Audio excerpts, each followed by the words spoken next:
নতুন কাহিনী, বিক্রম বেতাল, গল্পে গাথা মঞ্জুরি, বিক্রম বেতাল, সবার মনের রূপকথা, বিক্রম বেতাল, স্বপ্নেরই ঝরা পাতা। বিক্রম বেতাল।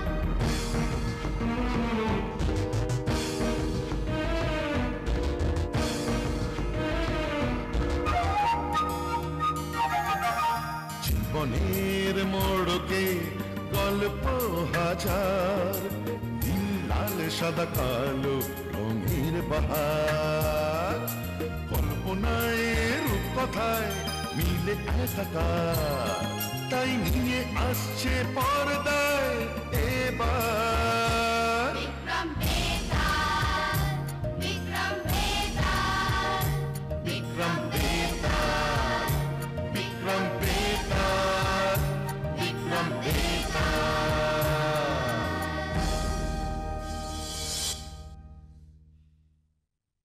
ভারতের এক ছোট্ট রাজ্য, নাম চন্দনপুর। সুখে শান্তিতেই রাজ্যের প্রজারা বাস করে সেখানে। কিন্তু রাজ্যের মহারাজ দেবেন্দ্র সেনের মনে এতটুকু সুখ ছিল না। মহারাজের এক রানী, নাম সুমিত্রা। কিন্তু বিবাহের বহু বছর পরেও কোনো পুত্র কন্যা হয়নি তাদের। তাই মহারাজ পড়লেন মহা চিন্তায়। কি যে করি মহামন্ত্রী, এত চেষ্টা চরিত্র করলাম পুত্র লাভের জন্য, যজ্ঞ করলাম, কিন্তু কোনো ফলই হলো না।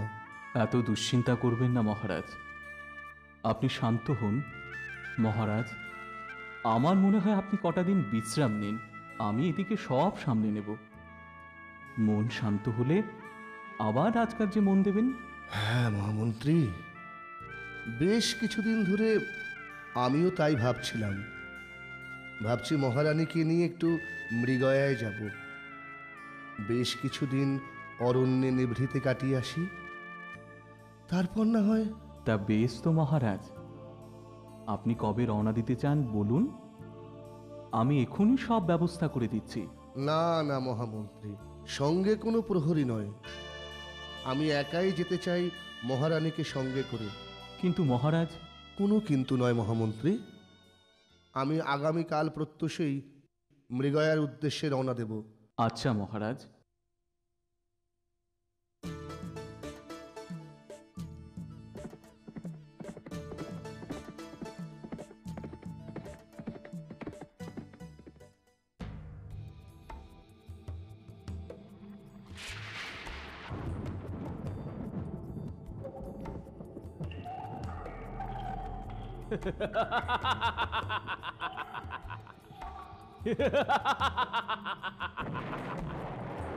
উফ,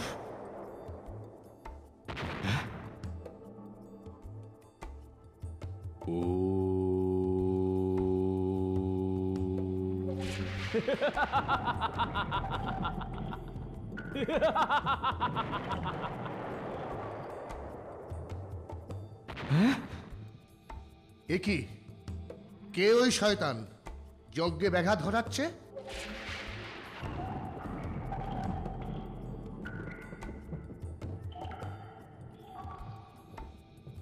মহারাজ, চলুন এখান থেকে। না, তা হয় না সুমিত্রা, এসো এসো আমার সাথে। শয়তান দাঁড়া।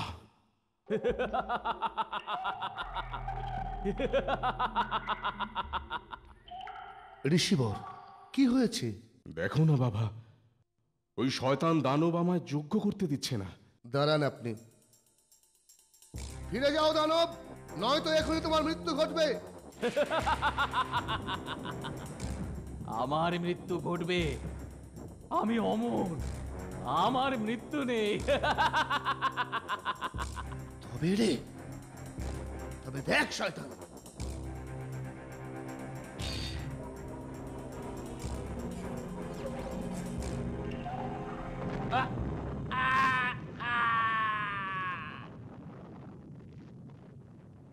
ধন্যবাদ বাছা। তোমরা কারা? এই ঘন জঙ্গলেই বা এসেছো কেন? এমন রাজবেশ। ঋষিবর, আমি চন্দনপুরের মহারাজ দেবেন্দ্র সেন, আর ইনি মহারানী সুমিত্রা। আমরা নিঃসন্তান, তাই মনের দুঃখ ভুলতে মৃগয়ায় এসেছি। তুমি আমায় সাহায্য করেছো মহারাজ, তাই পরিবর্তে আমিও তোমার সমস্যা দূর করব। দাঁড়াও।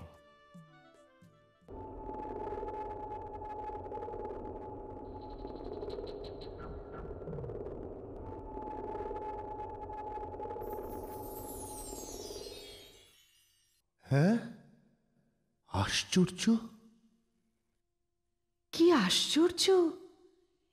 কি আছে ওই বাটিতে? মহারানী, এই বাটির পায়েস তুমি আহার করো। তুমি যমজ পুত্রের জন্ম দেবে, কিন্তু একটি শর্ত আছে মহারাজ। কি শর্ত ঋষিবর? আপনি বলুন, আমি নিশ্চয়ই পালন করব। শর্তটি হলো, আপনার দুই পুত্রের মধ্যে একজন পুত্রকে আমায় দিতে হবে। তারপর বেশ কিছুদিন কেটে গেল। ঋষির আশীর্বাদে মহারানী যমজ পুত্র সন্তানের জন্ম দিলেন। মহারাজ তার দুই সন্তানের নাম রাখলেন সোমেন্দ্র আর ব্রজেন্দ্র। যুবরাজ সোমেন্দ্র ও ব্রজেন্দ্র ধীরে ধীরে বড় হলো। মহারাজ দুই যুবরাজকে গুরুগৃহে শিক্ষার উদ্দেশ্যে পাঠালেন।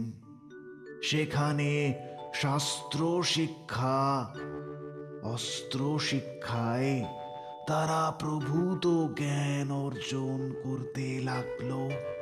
মহারাজ মহারানীর দুঃখ দূর হলো। কিন্তু একদিন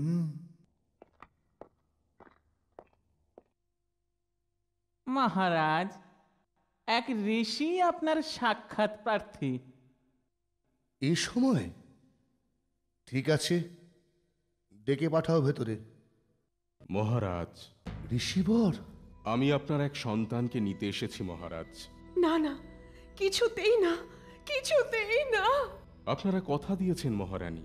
হ্যাঁ ঋষিবর, জানি জানি আমরা কথা দিয়েছিলাম। আপনি আপনি অপেক্ষা করুন, আমি এক্ষুনি পুত্রদের ডেকে পাঠাচ্ছি। এই, কে আছো? প্রণাম মহারাজ। যুবরাজদের ডেকে পাঠাও। যথা আজ্ঞা। প্রণাম পিতা। আমাদের ডেকেছেন পিতা? হ্যাঁ বাবারা, আমি ঋষিবরকে কথা দিয়েছিলাম তোমাদের মধ্যে যে কোনো একজনকে তাঁকে দান করব। আজ আজ সেই সময় এসেছে। তোমাদের মধ্যে যে কোনো একজনকে যেতে হবে বাবারা। না না। পিতা, আপনি যদি অনুমতি দেন তবে আমি যাব ঋষিবরের সাথে। না না পিতা, আমি জ্যেষ্ঠ, তাই আমিই যাব। তা হয় না দাদা, পিতার পর তোকেই সিংহাসনে বসতে হবে। তুই তুই থাক, আমি আসি। ঠিক আছে ভাই, তবে তাই হোক।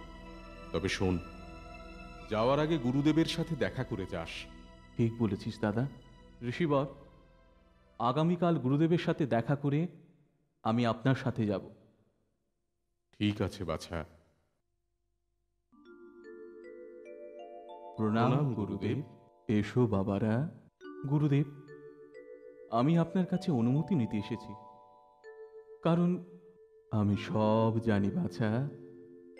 মহামন্ত্রীর কাছে সমস্ত সংবাদ পেয়েছি। তুমি যাও। তবে শোনো। কি গুরুদেব?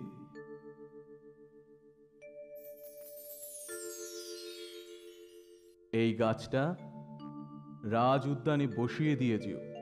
সোমেন্দ্র, তুমি দেখো এই গাছ যতদিন সতেজ থাকবে, জানবে ব্রজেন্দ্র কুশলে আছে। কিন্তু ওর কোনোদিন কোনো বিপদ হলে ওই গাছ শুকিয়ে যাবে। আচ্ছা গুরুদেব, এবার আমি আসি। এসো বাছা।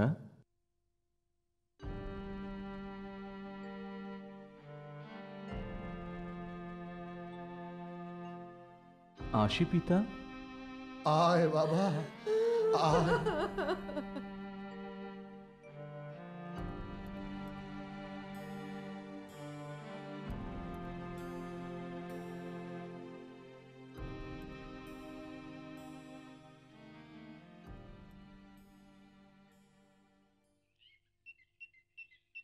শোন বাছা, আমি এখন স্নানে যাচ্ছি, এসে পুজোয় বসবো। তুই ফুল তুলে রাখিস। আচ্ছা পিতা।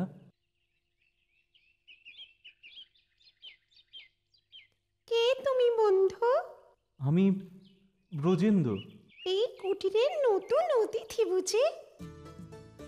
না না, এখন থেকে আমি এখানেই থাকবো।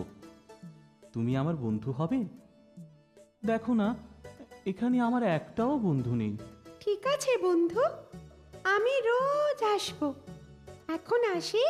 আচ্ছা, এসো তুমি। এসে গেছো বন্ধু?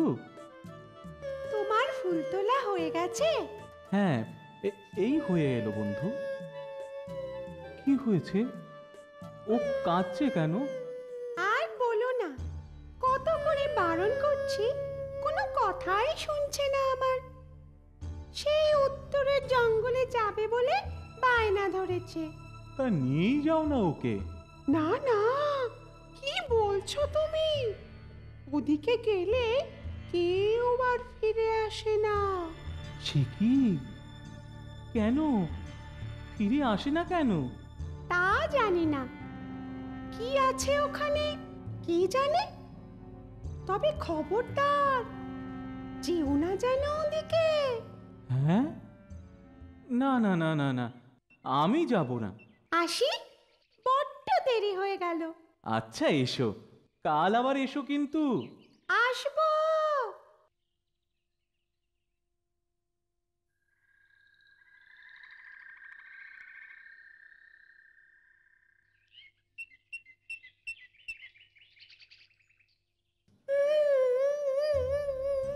কি হয়েছে? কাঁদছো কেন? আমার বাচ্চা কোনো কথা শুনলো না। আমার চোখের আড়ালে উত্তরের জঙ্গলের দিকে গেছে। এতক্ষণ হয়ে গেল, এখনো ফিরলো না। বড় চিন্তা হচ্ছে বন্ধু। দাঁড়াও, দাঁড়াও, আমি একবার এগিয়ে দেখি। না না, যেও না তুমি, দাঁড়াও। শোনো শোনো, আমার কথা শোনো। এ কি, গাছটা শুকিয়ে গেছে কেন? কি হয়েছে? কি হয়েছে সোমেন্দ্র? এ কি, গাছটা এমন শুকিয়ে গেছে কেন? আমার ব্রজেন্দ্রর কি হয়েছে? শান্ত হও, শান্ত হও মহারানী। আমি এখনই যাব পিতা। একা? প্রহরীদের সঙ্গে নিয়ে যা বাবা। না পিতা, তুমি চিন্তা করো না, আমার কিচ্ছু হবে না। আচ্ছা, তবে যা। সাবধানে যাস বাবা। আসি।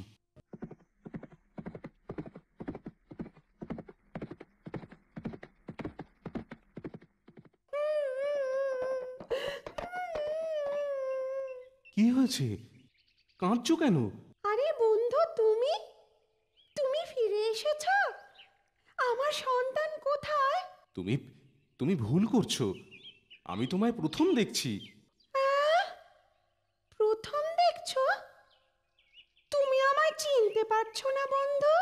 ও, বুঝেছি, আমার ভাইয়ের কথা বলছো তুমি। কোথায় সে বলতে পারো?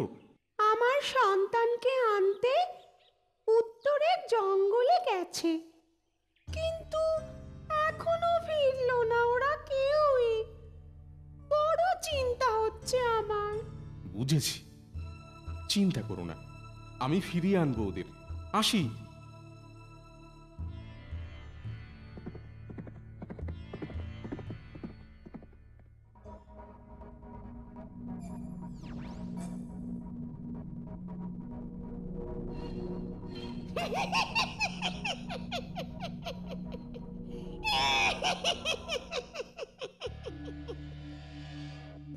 ভাইকে ফিরিয়ে নিয়ে যেতে এসেছিস, কিন্তু ফিরতে তো আর পারবি না তুই।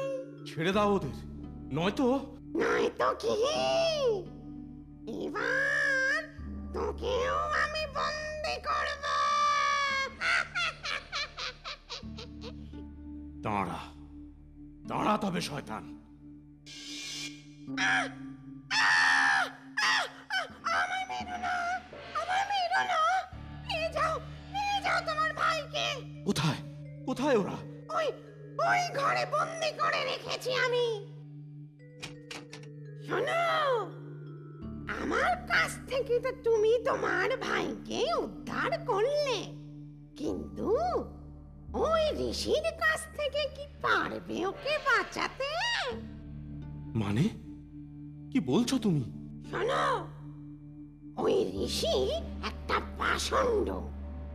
তোমার ছোট ভাইকে ও আগামী অমাবস্যায় বলি দেবে, তারপর ও অমরত্ব লাভ করবে।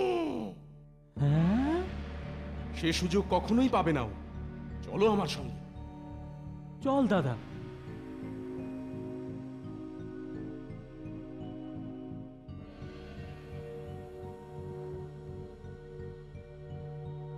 শোন ভাই, আমি এখানেই লুকিয়ে থাকবো, তুই ভিতরে যা।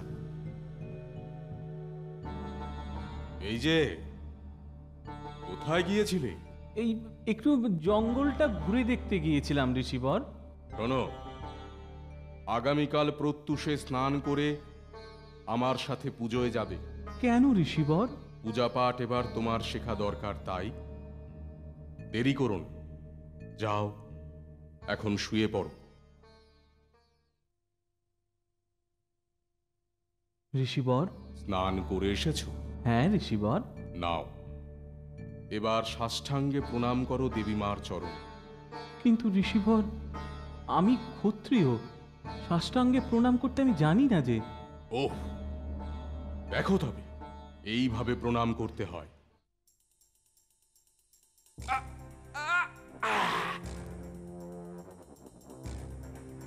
চল ভাই, এবার ফিরে যাই আমরা। মাতা পিতা চিন্তা করছেন। আরে, গাছটা আবার বেঁচে উঠেছে, আবার সবুজ পাতা হয়েছে এতে। হ্যাঁ, মানে মানে আমাদের ব্রজেন্দ্র ঠিক আছে? ও, এবার আমরা নিশ্চিন্ত হলাম। আসি বন্ধু। এসো বন্ধু, সাবধানে যেও। ওই তো, ওই তো ওরা এসে পড়েছে। মা, আয় বাবা, আয় আয়, কাছে আয়। বলো তো মহারাজ, এখানে ঋষিকে বধ করার পিছনে তুমি কাকে বেশি কৃতিত্ব দেবে? ডাইনিকে না গুরুদেবকে? বেতাল, এখানে গুরুদেবকেই বেশি কৃতিত্ব দেওয়া উচিত। কেন মহারাজ? ডাইনি ছাড়া তো সোমেন্দ্র কোনো মতেই জানতে পারতো না ঋষিবর কেন ব্রজেন্দ্রকে নিয়ে আসে। হ্যাঁ, এ সত্য, কিন্তু ডাইনি বলেছিল তার নিজের প্রাণ বাঁচানোর জন্য। কিন্তু গুরুদেবের গাছ দেওয়ার পেছনে কোনো স্বার্থ ছিল না। তিনি ব্রজেন্দ্রের রক্ষা কবচ স্বরূপ ওই মায়াবী গাছটি সোমেন্দ্রকে দেন। তাই এখানে ঋষিকে বধ করার পেছনে গুরুদেবের কৃতিত্বই বেশি। বেতাল মহারাজ, তুমি এবারও সঠিক উত্তর দিয়েছ, কিন্তু আবার তুমি কথা বলে ফেলেছ। তাই শর্ত অনুযায়ী আবার আমি চললাম মহারাজ, আমি চললাম, আমি চললাম।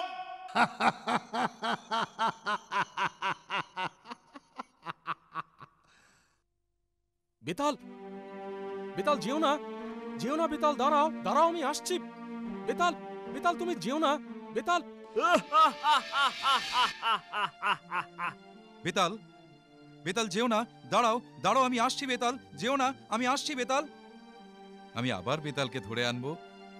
তোমাদের সঙ্গে দেখা হবে আগামী সপ্তাহে এই দিন এই সময়। বেতাল যেও না, দাঁড়াও